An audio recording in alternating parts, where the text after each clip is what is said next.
আসসালামু আলাইকুম সবাইকে। জানি আমরা কেউ ভালো নাই, তার জন্য বললাম না যে আপনারা কেমন আছেন।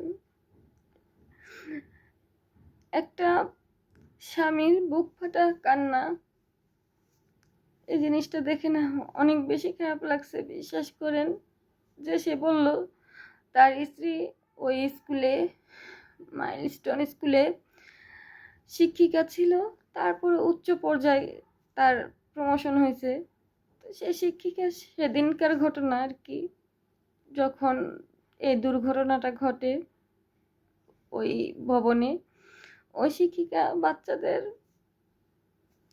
রক্ষা করতে পারছে, কিন্তু নিজেকে রক্ষা করতে পারে নাই।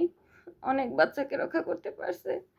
যখন ওই স্বামীটা বলল যে তুমি কেন এটা করলা, তুমি কেন নিজেকে রক্ষা করতে পারলা না, কি হৃদয় বিদারক ঘটনা দেখেন। ওই স্বামীর বুকের মধ্যে মাথা রেখে বলল যে দেখো, আমি তো সবাইকে রক্ষা করতে পারলাম না, তো এবারে বুঝি তোমার সাথে আমার শেষ দেখা। একদম বুকের সাথে বুক মিলিয়ে বলল যে আজই তোমার সাথে আমার শেষ দেখা, তোমার আর আমার সাথে কোনো কথা হবে না।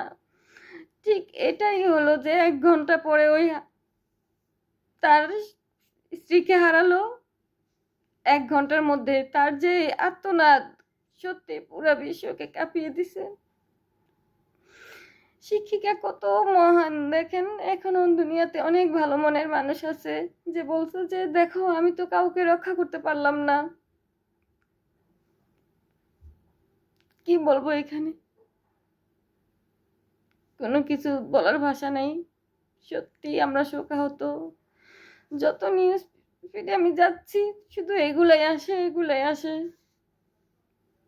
সত্যি আমরা কেউ ভালো নাই। আল্লাহ তাআলা তাদের ধৈর্য ধরা তৌফিক দান করুক। দূর থেকে দোয়া করতে পারবো, কিন্তু বুকের ভিতরে সারা জীবন ওই আর্তনাদ নিয়ে থাকতে হবে যে স্বামী বলল তুমি যে কেন তুমি এই কাজ করলা, বলো যে আমি তো সবাইকে রক্ষা করতে পারলাম না, এটাই তোমার সাথে আমার শেষ দেখা। আল্লাহ।